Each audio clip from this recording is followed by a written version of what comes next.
వారసత్వ రాజకీయాలు కావాలో ప్రజలకు సేవ చేసే కాపలదారు కావాలో తేల్చుకోవాలని ప్రధాని మోదీ పిలుపునిచ్చారు. మహబూబ్ నగర్లో జరిగిన బహిరంగ సభకు హాజరైన ఆయన కాంగ్రెస్ సహా తెరాస సర్కార్పై విమర్శలు గుప్పించారు. ఏప్రిల్ 11న జరిగే ఎన్నికల్లో భాజపా అభ్యర్థులకు పట్టం కట్టాలని విజ్ఞప్తి చేశారు. రాష్ట్రంలోని 17 లోక్సభ స్థానాలకు జరిగే ఎన్నికలకు భాజపా తరపున ప్రధాని మోదీ పాలమూరులో ఎన్నికల శంఖారావం పూరించారు. మహబూబ్ నగర్, నాగర్ కర్నూలు భాజపా అభ్యర్థులకు మద్దతుగా ప్రచారంలో పాల్గొన్న మోదీ ప్రజల ఆశీర్వాదం వల్లే 5 ఏళ్లుగా ప్రధాని సేవలు అందించానని తెలిపారు. నవభారత నిర్మాణంలో అందరినీ కలుపుకొని ముందుకెళ్తున్నామని పేర్కొన్నారు. దేశ అభివృద్ధి, సంక్షేమం కోసం పాటుపడుతుంటే కొందరు విమర్శలు చేస్తున్నారని అన్నారు. రాష్ట్రంలో ముందస్తు ఎన్నికలకు ఎందుకు వెళ్లారో వాళ్లకే తెలియదన్న మోదీ అధికారంలోకి వచ్చి 3 నెలలు గడిచినా మంత్రివర్గాన్ని ఏర్పాటు చేయలేదని విమర్శించారు.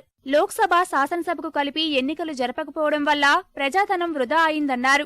ज्योतिषी ने कहा कि विधानसभा जीतनी है तो थोड़ा जल्दी चुनाव करवा लो, वरना अप्रैल मई महीने में अगर लोकसभा के साथ चुनाव कराओगे तो मोदी के स्टार इतने चमक रहे हैं कि लोकसभा के साथ तुम्हारा तेलंगाना में तुम्हारी विधानसभा भी डूब जाएगी। और इसलिए उन्होंने ये ज्योतिष की सलाह पर 2 चुनाव अलग किए। उनको भी मालूम है कि लोकसभा में अप्रैल मई का समय ऐसा है कि मोदी का सितारा चमकने वाला है। उससे बचने के लिए उन्होंने विधानसभा के चुनाव अलग कर दिए। तेलंगाना का भविष्य तेलंगाना की जनता तय करेगी कि ज्योतिष तय करेगा। మహబూబ్ నగర్ నుంచి లోక్సభకు ప్రాతినిధ్యం వహించిన కేసీఆర్ ఆ ప్రాంతం అభివృద్ధి గురించి పట్టించుకోలేదని ప్రధాని మోదీ విమర్శించారు.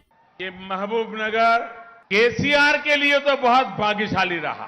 तब तेलंगाना का निर्माण हुआ तो वो यहीं के सांसद थे। राज बनते ही वो यहाँ के पहले मुख्यमंत्री भी बन गए। केसीआर के, उनके पूरे परिवार के मामा, भतीजा, चाचा, भांजा हर कोने में हर एक का भाग्य खुल गए। लेकिन महबूब नगर के मेरे प्यारे भाइयों बहनों, आपका भाग्य खुला क्या?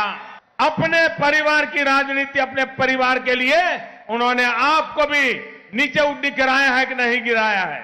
మత రాజకీయాలు చేసే మజ్లిస్తో తెరాస చట్టపట్టాలు వేసుకుని తిరుగుతోందన్న మోదీ సొంత ప్రయోజనాల కోసమే కృషి చేస్తున్నారని ఆరోపించారు. केसीआर वंशवाद की राजनीति और तुष्टीकरण की राजनीति का एक चेहरा है।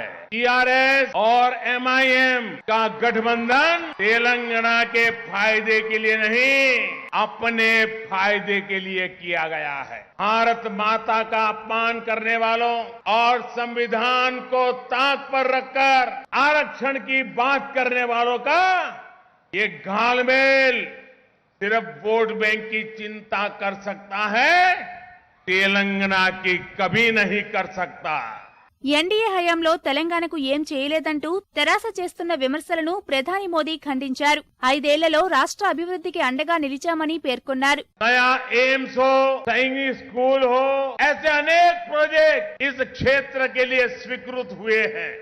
आज तेलंगाना में नेशनल हाईवे बनाने का काम और रेल लाइनों के चौड़ीकरण का काम तेजी से चल रहा है। तेलंगाना के लिए रेलवे बजट 2014 से पहले की तुलना में कई गुना बढ़ाया गया है। महबूब नगर को मुनीराबाद और सिकंदराबाद से जोड़ने के लिए तेजी से पटरियां बिछाई जा रही। सिकंदराबाद महबूबा नगर के रेलवे लाइन का दोहरीकरण किया जा रहा है कि जो भी केंद्र सरकार की योजनाएं होती हैं उन पर भी अपना लेबल चिपकाने की महारत यहां की सरकार ने हासिल कर ली है।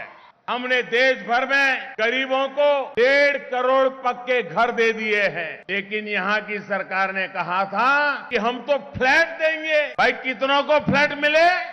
आयुष्मान भारत के तहत देश भर के लगभग 50 करोड़ गरीबों को 5 लाख रुपए तक का मुफ्त इलाज सुनिश्चित हुआ। लेकिन यहां की सरकार गरीबों को ये लाभ नहीं दे रही।